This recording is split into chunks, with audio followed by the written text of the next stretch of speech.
Hello, Mackie here, and welcome everyone to the Premier League review.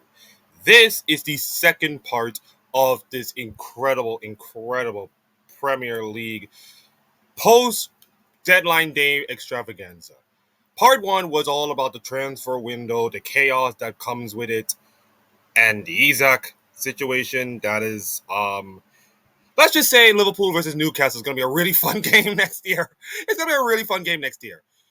Part two will be away from the transfer window chaos and away from all these stuff. But I will mention about the transfers in details throughout these reviews and how impactful some of the teams might be in those transfers. So some transfers will be seeped into the review. If you missed part one, the part one will be in the description below.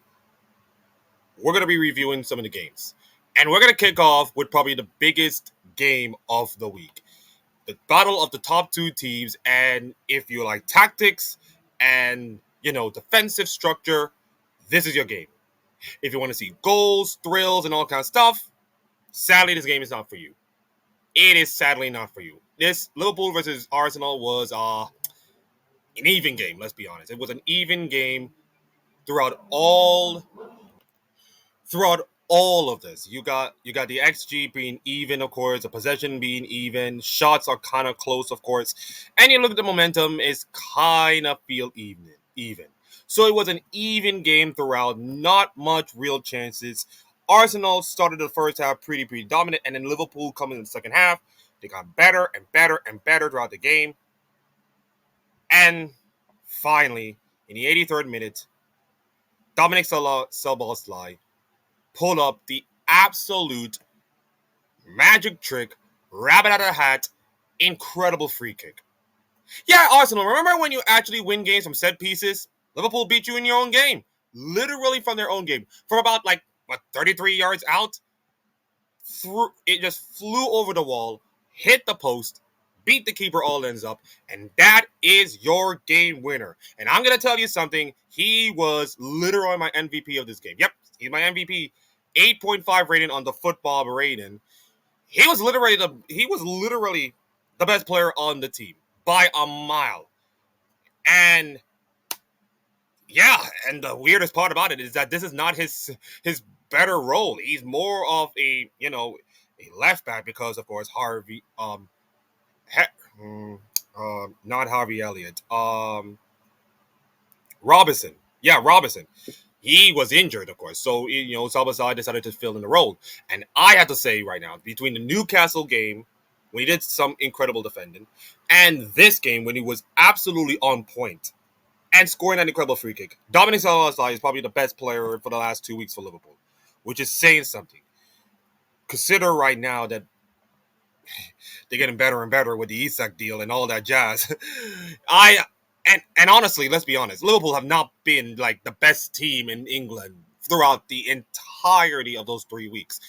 If it wasn't for Federico Chiesa, they would have drawn with Bournemouth. If it wasn't for that 17-year-old kid who was cool under pressure, they could have lost this game against Newcastle. And Newcastle, let's be honest, was the better team, even with 10 men, of course. And it wasn't for Dominic Szoboszlai free kick and a bit of magic, you could say that Liverpool would have been 3 points from 3, at least. Could have been 2 points from 3. So the fact that they're 9 points from 3 and not playing their A-plus game. If you're Liverpool, you must be feeling, you're delighted. You're absolutely delighted if you're Liverpool.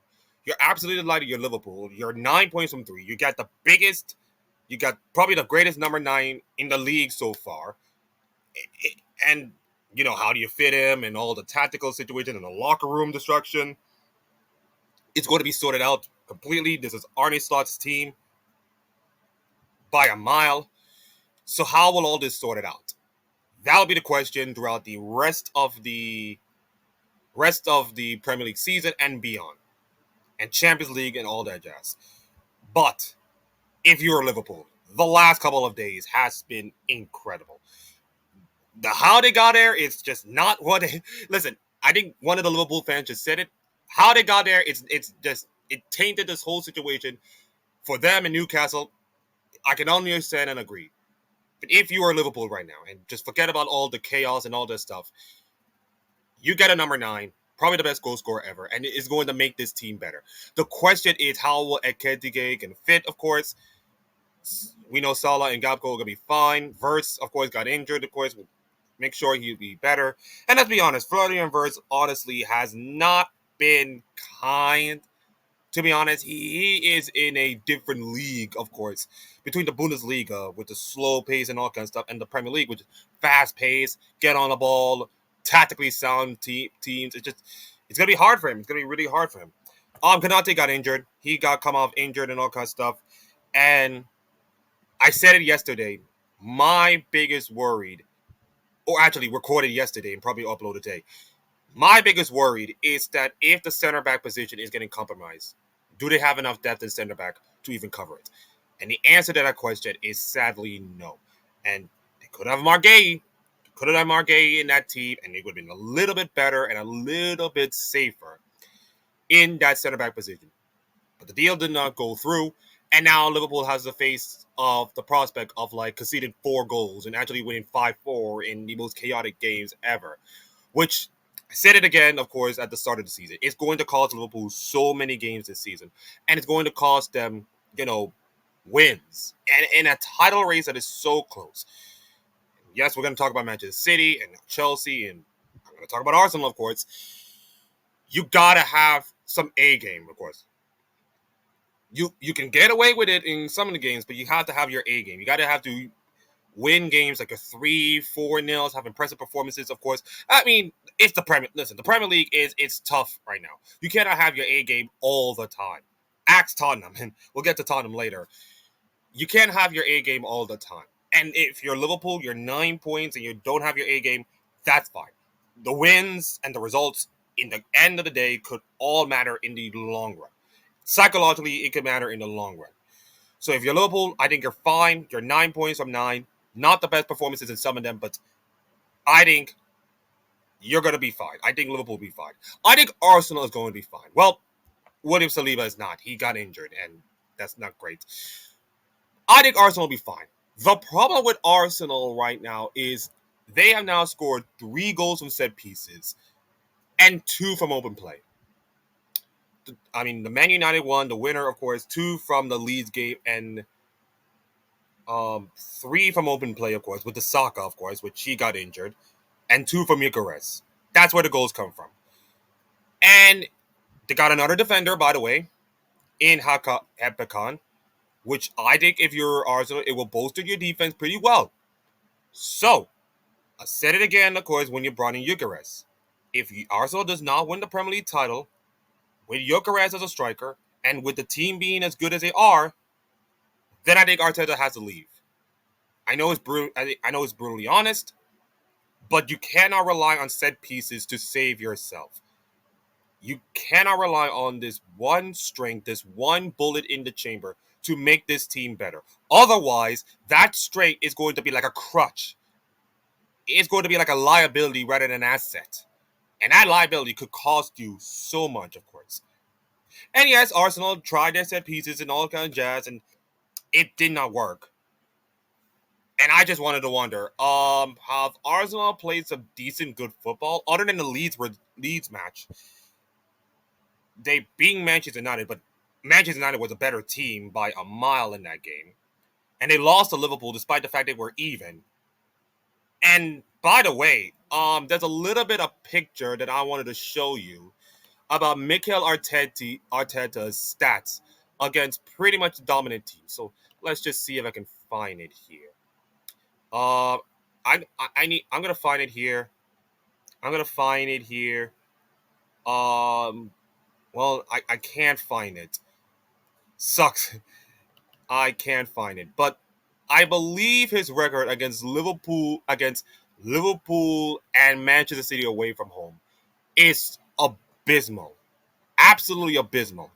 Like, he has not won a game in both Anfield and the Etihad Stadium, which, by the way, that's Arsenal's next opponent, of course, Manchester City, in a couple of weeks' time. They have not won a game at Etihad and at Anfield. And unfortunately for Arteta, if you want to be Premier League champion for the first time in a long while, you have to get wins in one of those stadiums. And unfortunately, he did not pass that test of the first one, And now he has to like go to Etihad Stadium against a pretty not so great Manchester City team, which is going to be the benefit for him.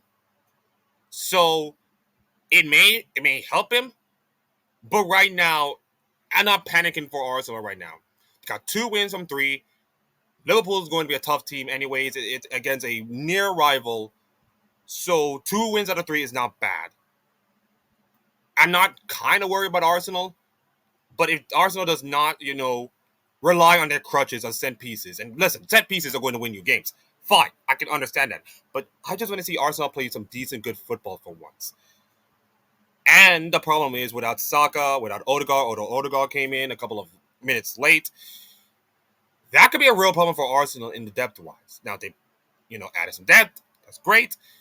We wanted to see can Arsenal can consistently play well against the bigger clubs.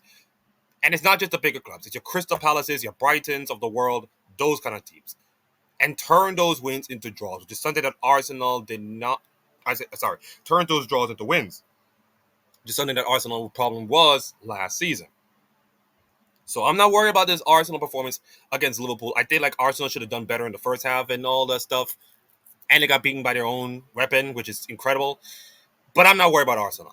It's not the Manchester Cities, it's not the Liverpools of the world. It's not even the Chelseas. It's the teams that are you're supposed to beat, your Leeds, your Crystal Palaces, not disrespecting the other teams, but it's the teams you have to beat. And if you don't beat these teams, then your chances are going to be gone. Here's a little crazy stat from this game about Dominic Soboslai's by free kick. It said from Frederick, Szoboszlai is the first player in this season to score a free kick when the distance in yards from goal matches the scramble score of his surname. Yep, 30 yards matches 30 letter surname. That is absolutely ridiculous. So, I got absolutely nothing much to say, about this game. Liverpool did not play their best and still find a way to win. Arsenal tried and tried, but they cannot even do it. And these are 2 teams that are going to be in the title race for the long run. I hope we have a title race because the last few seasons have just been disappointed, in my opinion. I just want to see a good title race between these 2. And a good game between these 2. And unfortunately, this game was not it. And listen, not every game is going to be absolutely thrilling. It's going to be one of those tactical chess matches, which it did. And it needed something incredible to do it. It did. So there it is. So yeah, Liverpool with a huge win. They're going 9 for 9 and top of the table as of September 2nd, recording this, of course. So I think Liverpool are, listen, if they're favorites, after the 3 games, they are favorites to win the Premier League with the transfer and everything like that. They are going to be scary. How they'll figure this out, that's on honest one. But Liverpool are going to be scary throughout the season. And hopefully Arsenal too. Next game. Where do I go from here? Oh boy. Chelsea versus Fulham. Now, Akeem, you're thinking to yourself, hey, Chelsea won the game 2-0. They are now 7 points from 9. Their only draw was a putrid draw against Crystal Palace at home. João Pedro is amazing. He's been probably the best signing for Chelsea this window. They made some decent deals, of course, sending Nicholas Jackson away from Munich with a £30 million profit. Incredible. You got Garnacho. Chelsea did well in the transfer business. Fulham actually signed players, by the way. 2 of them. They could have got a third one, but of course it was dealed off. And you look at this scoreline, you must be thinking to yourself, Akeem, it's a Chelsea win. Why are you absolutely pissed off? Oh dear. Let's just look. This, ladies and gentlemen, is where the pissed off comes from. This is where all the rage has come from. So, I saw the highlights, by the way, and Martin Tyler actually commented the game. I saw the highlights, and I'm going to be brutally honest. That is not a foul. That is not a foul. In any opinion, in any mind, that is not a foul. So, in case you haven't noticed, I'm going to have to go commentary here. I'm going to try to get some commentary here. Let's just look at the commentary. So, I think from the 21st minute onwards, let's just go to the commentary. Let's see, 21st minute, right around here. It said the ball in the net and Fulham at the 9 what looked to be the deserving opener in the derby. Catigan wins the ball on the edge of his own box and playing for the King, and then merge with Buens and Barge. The Norwegian plays the King, the defense, and he cuts the Ariado in the low strive, and the goal was scored. Yes, goal scored against Fulham. Everything, they're celebrating all that jazz, and then replays show a potential foul from Muniz on Abidal in the build-up to that breakaway goal for King. While the president catches the Chelsea defender while having the ball in his feet, referee Robert Jones is being called over to the monitor. So he was trying to do like one of those turn the ball moments, like one of those, turning around the ball and all that jazz, and kind of accidentally stopping his foot. Which, listen, the Gordon's egregious challenge on Vernon Dyke, that's a red card every day of the week. This was kind of like a little bit of an accidental incident, a little accidental contact. He was trying to do the movement on the ball. He was trying to do the movement on the ball, and it kind of accidentally stepped on him. And I watched that replay. I just don't think it's a foul. I just don't think it's a foul. I can understand that, the studs are down and you're trying to stop the player and it kind of injured the player, of course. But I don't think it was a foul in any cases. And then the 25th minute. No goal, Fulham at the 9 in controversial circumstances. Muniz accidental stamp on Adarabio as he turned with the ball is adjudged to be a reckless challenge. Yes, Akeem. The turning of the ball calls it a reckless challenge, leading to the referee to chalk off King's goal and spark a chorus of understandable boos from the away end. And let's be honest, guys, Fulham did not even recover from this game. Now, Chelsea won the game and dominated the game and all the possession and all kind of stuff. But this really, really marred this game, of course. It really marked this game.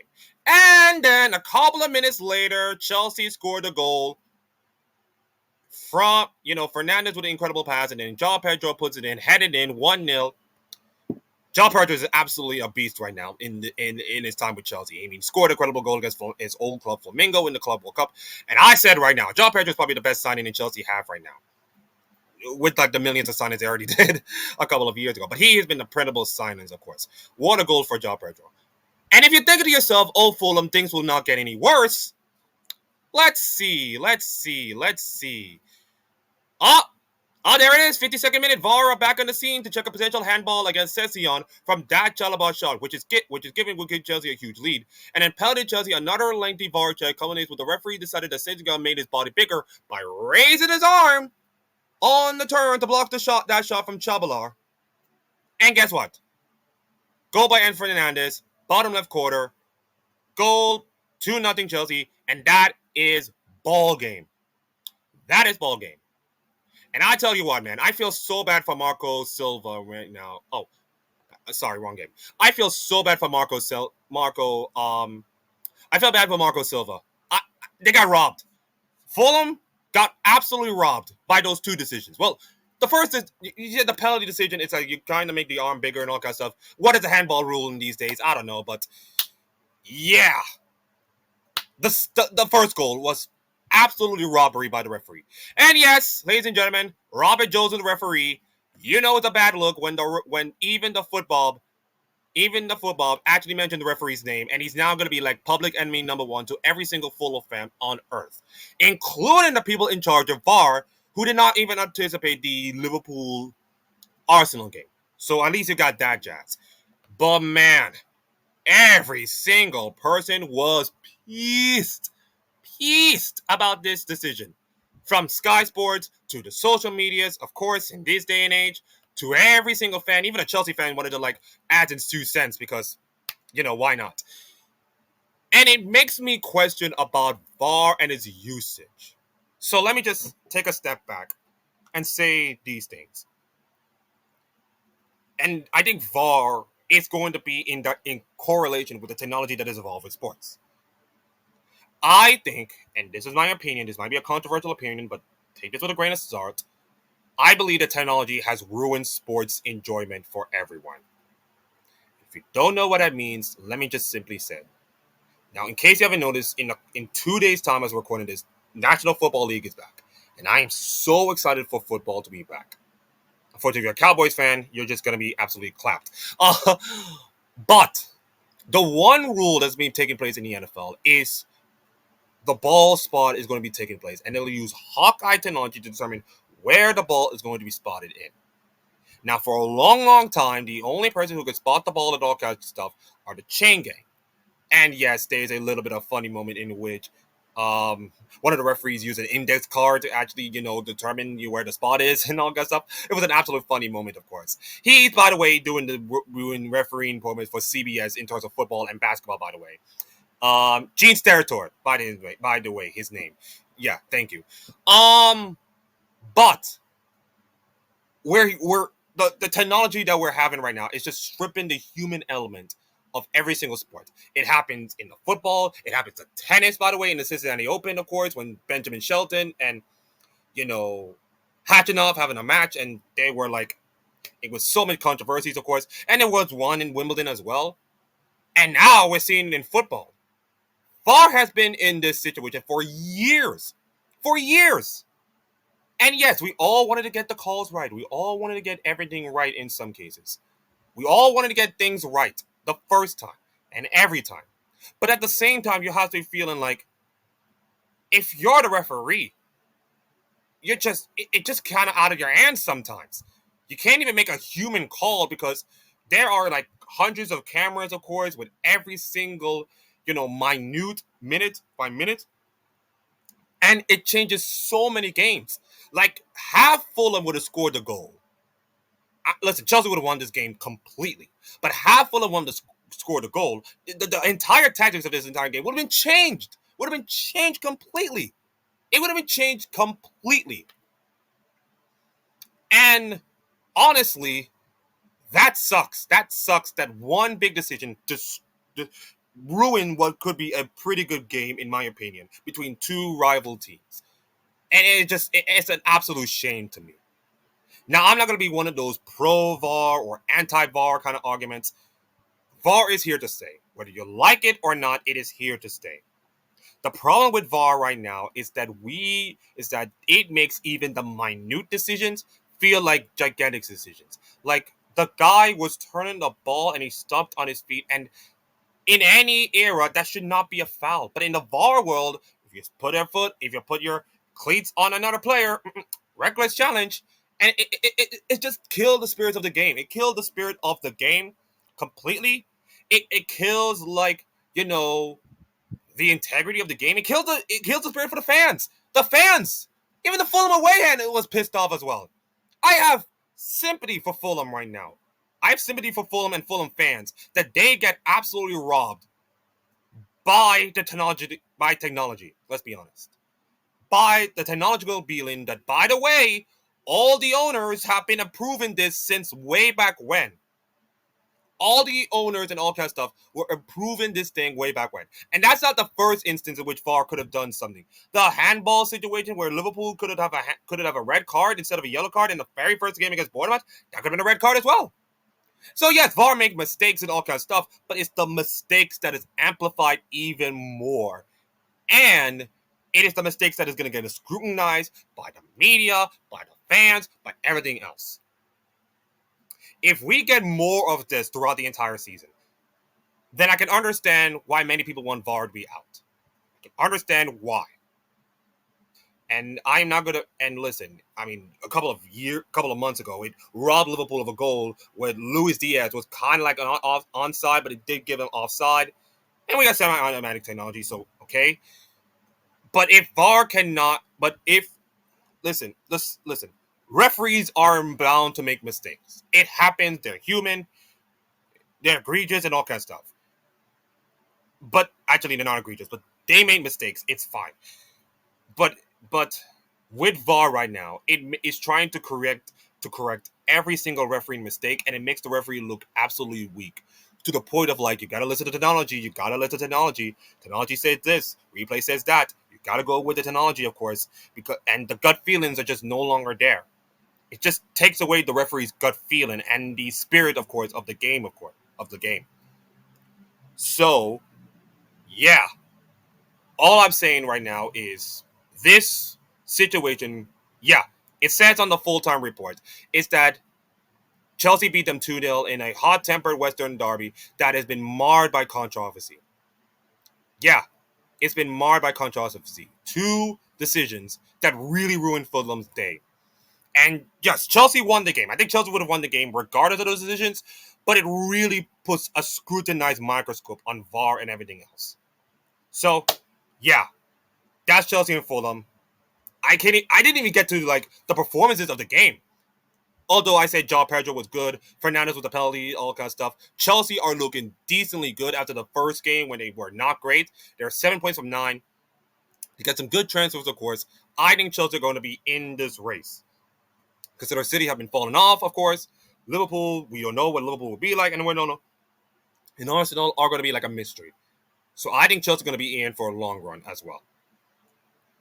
I mean, yeah, it's the fact that I actually talk more about the VAR situation than rather than the game just speaks to how ill-marred this game is. It is time to talk about my team. It is time to talk about my team against Burnley. Man United versus Burnley. Let me just take a sip of water and then come back. Well, Man United, I have good news and bad news. And some pretty ugly news. But I'm going to go with the ugly news, of course. The ugly news is, congratulations, you just lost to a 4th-tier team for the first time in your lives.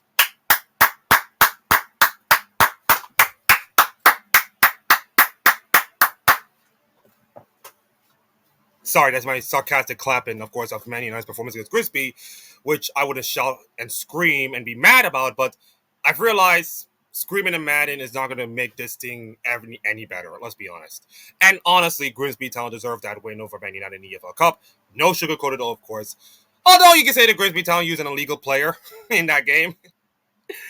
And unfortunately, the gods to be saying, no, man, you're not going to get a reprieve. You lost to a 4th-tier team. Get out. Like, even the football gods just hated them. So that's the ugly side, of course. Which leads us to the good part. I wouldn't say bad part, but I would go good part for us. The good part is that you won. You won, and that is the most important thing. I said the thing about Liverpool, of course, not playing their A game and all kind of stuff. You got the result, which let's be honest, after the week you have, you needed this result so badly. And you can say all you will about Bruno Fernandes being an absolute crybaby, being an absolute not great for captain right now, and, shouldn't sell them for like Saudi Arabian team for like £100 million, it'll be fine with it. But at least he cared, damn it. At least the guy cared about this team. And even scored your winning penalty in the 97th minute, of course. By the way, with some pretty much dodgy VAR decision. Like, that also leads me to my bad part, is that you actually won the game by the referee. Like, the referee is actually giving you mercy to win the game. Like, okay, man, you have a bad week. Here's a penalty. Go win the game, of course. And they did. And unfortunately for you, you're still in the you fear for them team. Because you're not even out of danger right now. You lost to Grimsby Town. That's an albatross on your neck, for God's sakes. And the goalkeeper performance has not been great. Hence the reason why they brought in Lemens from Royal Antwerp, by the way. So, in case you haven't noticed, Man United got a goal from the own goal, of course, by Josh Cullen. Then Lyle Foster with a goal from Brom Larson, of course. Bremo, who I think Bremo has been a pretty good player so far in his Man United time. I think he's scoring a couple of goals. He's doing great. So you're like, okay, I think Bremo adds a good part. And then Jaden Anthony scored the equalizer, and then Bruno Fernandes in the 97th minute, got the penalty, scored a goal, and Man United go crazy at the final whistle and won, even though some people said that it was a little bit of a celebration. Look at the win percentage. 57% pick Man United to win. Some of them have like a little faith of Man United, but it's like, do I really put a faith in Man United after that week? I just don't think so.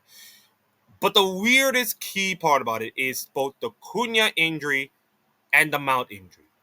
Two big injuries in the forward line. Now, Akeem, you have two forwards that pretty much, you're the manager. If you have two forwards being injured and probably gonna be in there for a long time. One from like an injury. Who, by the way, I think Mount has been okay. Of course, Cunha have like a hamstring injury, so we're probably gonna see him in a couple of weeks. Hopefully, it's not that serious. But you got two of your three players got injured. Now, if I were the manager, I would put my $70 million Sesko on the field and let him cook. So Akeem, where is Sesko, by the way? Let's see where he is. Oh dear, no, he's not in the substitutes. He is on the bench. He is on the bench. Well, actually they put him on the 72nd minute, but like 72nd minute. These injuries took place in the 31st and the 46th minute. Now, if you could have just put him on the 31st minute with all the time in the world, you could have just like let him play, of course, see how we do and all kind of stuff.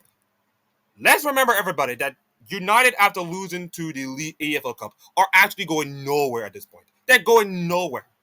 What do you have to lose? And why do you buy a player when you can't even put him on the field for more than 20 minutes? I just want to know why. Why have you started him? You bought him to score goals. Put him on the field. It's not that hard. Oh, but it doesn't fit the system. This is not about system anymore. I think the system is not the issue. It's not about the system. It is about heart and which player will put their head down and play for the badge and go absolutely crazy on course. This is not about tactics. The Grimsby doesn't use tactics to beat Man United. Heart and passion did. And Burnley nearly beat Man United because of their heart and passion, not tactics and all kinds of stuff. So, yes, the win is important for United, but I just don't feel comfortable about it. I just don't feel like... Yeah, I just don't. I just don't feel great. And by the way, you know what Man United's next opponent going to be? Take a guess. Manchester City. Yes, a derby game. And oh, by the way, Ruben Amorim, you have now won 2 games in a row since you've become manager of Man United. So now it's a real test of consistency that has been plaguing him since he's been in Man United, since the very beginning. So I just want to see if he can do something against Manchester City the same way he could do against Burnley. And I think right now, the weight of the shirt is just too much for Man United to even handle. The goalkeeper situation has not been great. Hope Lemons will do well, but defenders are not being great. The midfield is getting leggy. Listen, guys, listen. Can you just buy a midfielder? And also, yes, Kobe Maido is staying, which is good for the academy and all kinds of stuff. The problem is that Kobe Maido cannot even fit the system and all kinds of stuff. Like, listen, let's be honest. I would rather put Kobe Maido over Casemiro every day of the week. I would put Kobe Maido with those legs and those freshness over Casemiro every day of the week. It is not a hard decision. You don't need to be a football manager expert to do this. You don't even need to play FIFA or EAFC, of course, by the corporate overlords. You don't need to do that. It's just a simple case of like the player have legs, Casemiro doesn't. Your midfield is getting overly overrun. And I think that'll be the problem for Man United, of course, throughout the entire season.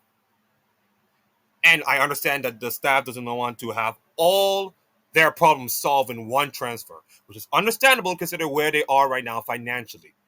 Financially, they look a mess. Like, they sold Anthony for like 30 million pounds when they bought him like 60 million pounds. The Garnacho situation, they bought him, of course. Rasmus Højlund gone to Napoli for a loan deal, and Sancho's going to a loan deal as well from Aston Villa. And God knows what will happen if Kobe Maido gets sold. They're selling their young players for more profit, which is considered the financial situation that Man United are put in themselves. I think are understandable. But what does it say about Man United and the culture that they're in? Yes, culture. That is the most important key word about Man United right now. The culture is the problem. It is not the tactics. It is not the players. It is not the manager's fault. Although you can say that Jose Mourinho, Ole Gunnar Solskjaer, and Erik ten Hag all got kicked out. All got kicked out. So no, Hakeem, changing managers and all kinds of stuff, it's not going to solve Man United one lickety split. And I think the culture has been poisoned by the Glazers and Jim Radcliffe in most cases for let's just kick all the staff out, build a new stadium because we don't have any money, and do all that jazz. But hey, at least we got a new training facility. That's great. And it just makes you feel like if you're like, listen, I'm not expecting. Listen, let's be honest. This season is pretty much like last season was kind of like the reality just setting in that we are just not good enough to compete with the Liverpools and the Arsenals of the world. But now I don't think we're good enough to compete with the Burnleys, the Crystal Palaces, the Bournemouths of the world, and that's my worry right now. My worry is we cannot beat the other teams, the other decently good teams. And if we cannot beat the utterly good, decently teams, then I think Man United are going to be like every other team in the Premier League for the last couple of years. Mid. And even the point standings are mid. 4 points, win, loss, and draw. 3 goals scored, 3 goals conceded. Mid. Just absolute mid. And I think that's pretty much where we are right now. We are not that horrible to be in a relegation zone, but we're not that good enough to like challenge for European elite and all kinds of stuff. We're just mid. And we got no direction, no idea of where we go, and no long-term idea. The president Omar said that we're going to be like a Premier League champions in 2028. We're 3 months away from being 2026. And so that means we're like 2 months away from having this deal going. And right now we're just far away from even being contenders. We're far away from even being like title contenders, of course. And if I were Man United, I would have to keep Ruben Amorim. Now I can understand why you're frustrated with him. The stats is not doing anything justice. But let's be brutally honest. Here's the kicker. Who do you have left in your arsenal? Who do you have left in your managerial hiring that you can hire? Pretty much basically no one. No one. You're either stuck with him or you die. Pretty much simple. And he got the player. And listen, you got him in the players you wanted. You got the players you wanted to fit his system. You got the players you wanted to fit his system. Now it's up to him and him alone to cook. And while this win, it's impressive. And by the way, they dominated the game, of course. 3.6363 XG, 26 shots, and all kinds of jazz. They were dominating the game against Burnley. That's great. At least United are actually doing well in games to make you feel like they're actually dominating the possession of the ball and actually shooting shots. At least they're doing something in these games. At least the Man United games are not that horrible. But it's just the wins, and it almost feels like every single game, it just feels like if you win, nobody will talk crap about you. But if you lose or if you make one gigantic mistake, every single media is going to scrutinize you till the cows come home. And that is where Man United are as of the last 20 years. To quote Billie G. King, pressure is a privilege. And right now, Man United are trying to make sure they are handling the privilege of having so much pressure and so much scrutiny coming around them. And maybe that's the fault of maybe that's the fault of the owners, maybe it's the fault of the manager, maybe it's the fault of everything. But I think the culture needs to change in order for Man United to be decent. The Man United trying to win the Premier League title is just gone right now. I'm ready to trade in title winning consistency with decent results. I will accept like 4th place in the European spot. I will accept like top 6 and a Europa League. You know, that is my reality right now. I'm old enough to like accept in reality for the way it is, and old enough to like learn that sometimes you have reached your high so much that the come down has to come swift and fast. And last year was kind of like the come down going swift and fast and hard to the point of like it's gonna be a long time before Man United even being good. Listen, remember, it took Liverpool 30 years to finally win a Premier League title. 30 years. It took Manchester City 44 years and lots of Saudi money to even get to like a Premier League title. So good things come to those who wait. For some fans, including myself. So I am here to like get the wins you have, get the results that is needed, and if we get to like European football next year, which is the goal, of course, then we can recruit, build on it, and maybe challenge the title for the next 2 to 3 seasons. That's all I want. All I want is some consistency, some decency, some stability, which is something that we haven't had in years, and some better recruitment. That's all we want. That's all I want. Nothing more and nothing less. Burnley, I think you did well. Sorry for the loss. It is what it is. And that's it for Man United. Unfortunately, wow. Let's see where we're going. Brighton versus Manchester City. We're at the 40-minute mark, and we got like 20 minutes to go on this thing. So, Brighton versus Manchester City, and there are two little informations to talk about. The first one is the Brighton one, in which, once again, history will repeat itself. 9th of November 2024, Brighton come back to beat Manchester City 2-1. Here is again at the last day of August this year, 2025. Brighton come back to beat Manchester City again. And here's a little bit of stat talk about Pep Guardiola and Fabian. This is from the Athletic of the football. It's that Pep Guardiola is witness in all three of his Premier League matches with Brighton boss Fabian Hurstler, who was only 15 years of age when Guardiola managed his first match with Barcelona in 2008. In Guardiola's entire top-flight manager league career, the only other manager he's faced 3 times without beating is Ronald Koeman, who played 3, draw 2, and lost 1. And now Pep is 0 for 3 against Fabio Hurstler. 0 for 3. And the game started great for Manchester City, let's be honest. Erling Haaland got an assist by Omar Mouche, scored a goal. You think to yourself, hey, Manchester City are going to be fine. Yes, the loss against Tottenham hurts, but they got Rodrigo back. They got Rodri back. Everything is pretty much smooth sailing, of course. And then you realize that Brighton are not a team you want to play with. Brighton are not a team you want to play with in any capacity, of course. And unfortunately for Manchester City, they found out the hard way. And unfortunately for Manchester City and for Pep, it's going to be a really hard season for him. Last season was the hardest season he ever have.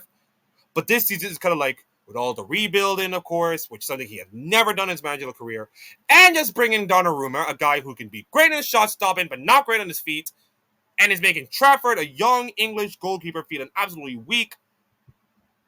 It's just not looking great for Manchester City. I have to say right now, I look at Manchester City as pretty much a top 4 team trying to challenge for the title, but it's like, it just feels like slowly but surely Manchester City are going to be like 2 to 3 years of being like decent.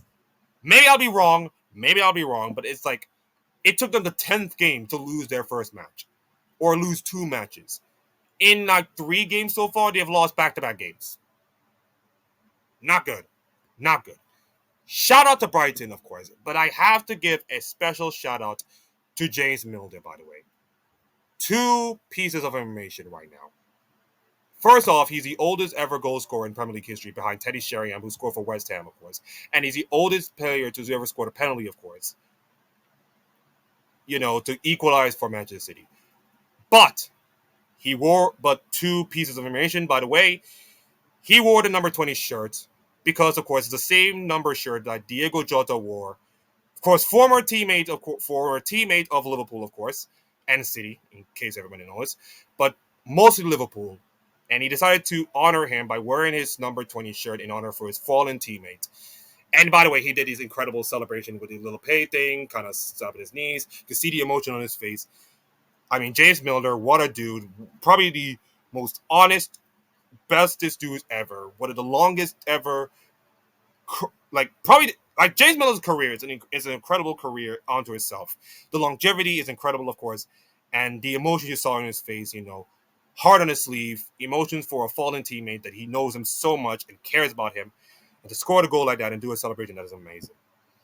So hats off to James Milner, and his interview was good and all kind of stuff, and told him about, the magic of that number and all kind of stuff. And you know what? Everybody likes that. Everybody likes that, including myself. So, yeah. And then, of course, we get to the winner. Brandon Goodya, with an absolute incredible goal, got the ball back, sit down 2 players, including the goalkeeper, and netted in brilliantly home to pretty much cap off an incredible comeback. Which, if you look at the stats, XG, Brighton deserved this victory. Like, it was all Manchester City in the first half, and then as the game goes on, Brighton did more and more and more and more. And after the goal by James Milner, of course, City have a little bit of momentum around the 77 minutes, but from like the 80th minute onward, for the last 10 minutes, it was all Brighton. And with that winning goal, I think you say Brighton deserve it. And unfortunately for Manchester City, it feels like right now it's September 2nd, long way away from the Premier League right now.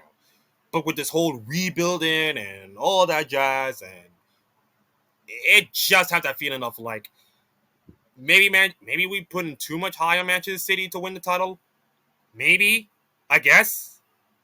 But I don't know. It's a long season for them.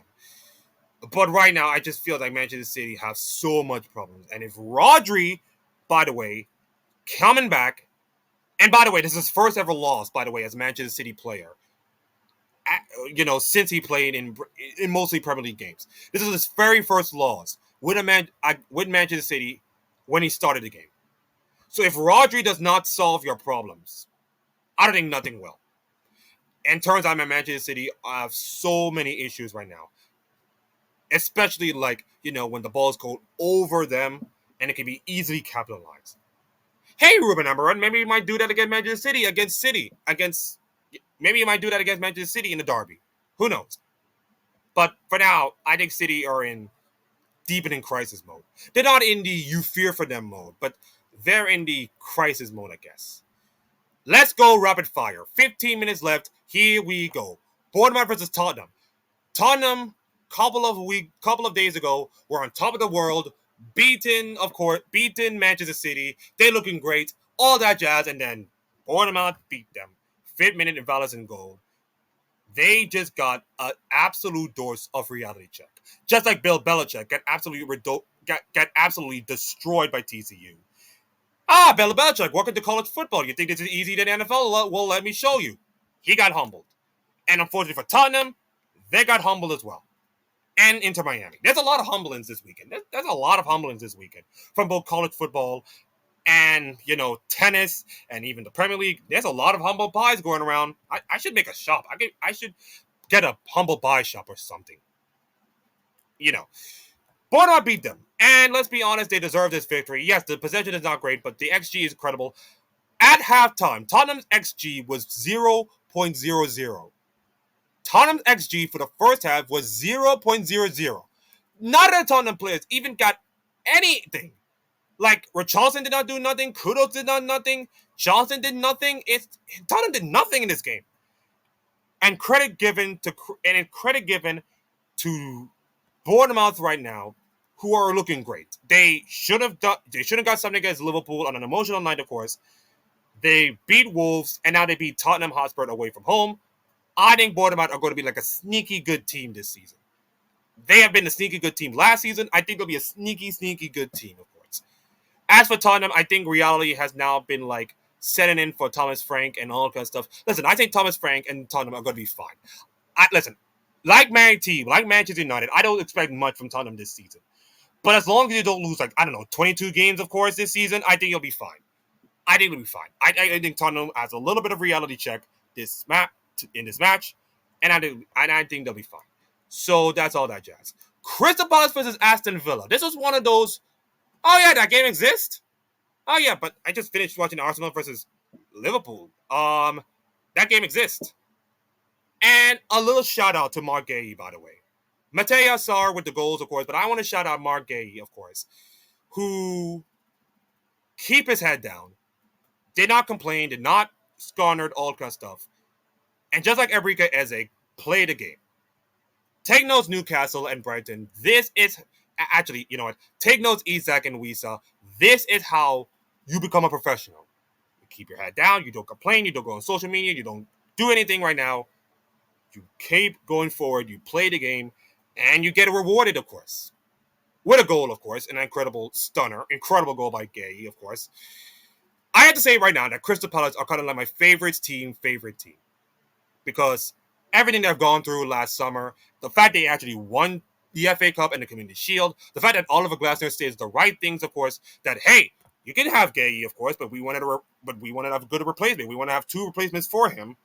And unfortunately for him, they did not get a replacement, so he stays with Crystal Palace. And I know it sucks for him. But this guy is a model professional. He did not complain. And I hope he will go out there, give him his all, given the giving everything to the club and all that stuff, and get a bigger deal, of course, by the end of the summer. Next summer, of course. We don't know about winter and all that stuff. But next summer, he might go to Liverpool for like a free transfer. But free transfers are like cheap, of course. But for Margay to be like the absolute professional he is, this is the Margay is the perfect encapsulation of you got to be professional, you got to keep your head down, you got to keep away from social media, and you got to go down there and just keep pushing forward.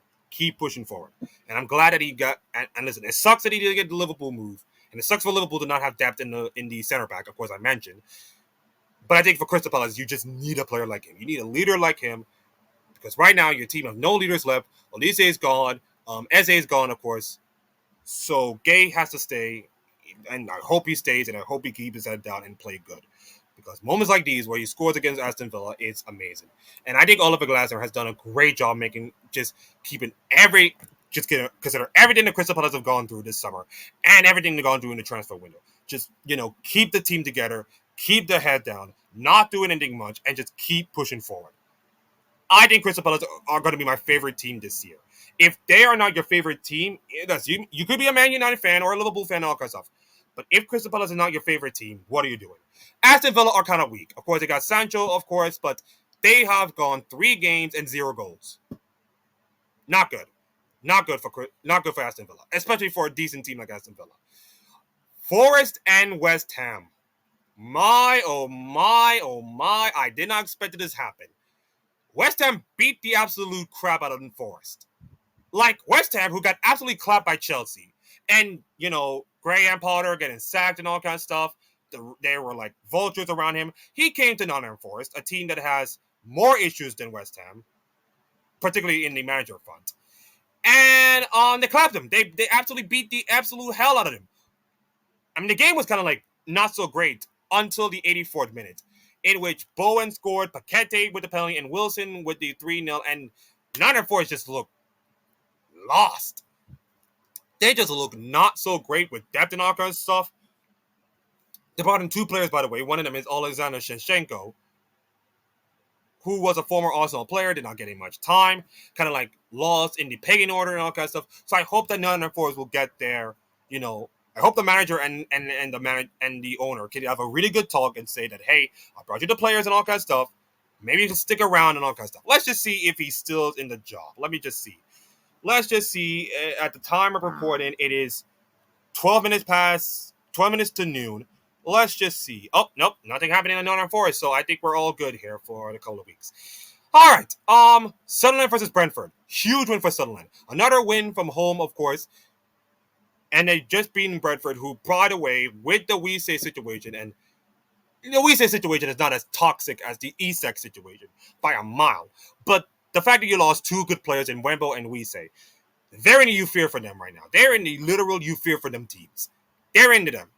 And the loss to Sunderland of all teams just makes it even worse.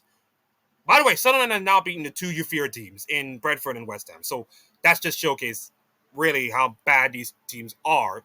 And right now, Sunderland, they made some decent deals, of course. They signed 2 Dutch players and another decent player. So Sunderland is doing some decent business.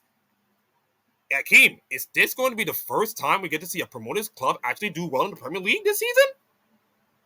This could be the day. This could be incredible. So huge win for them.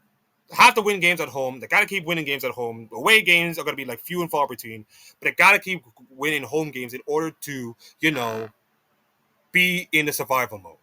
So at least they got all that jazz. Let's see. Everton Wolves. Jack De Bruyne is an absolute thing right now.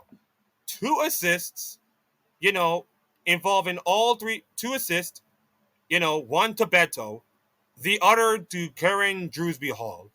And Everton got 2 wins from 2 since Jack Grealish has come in.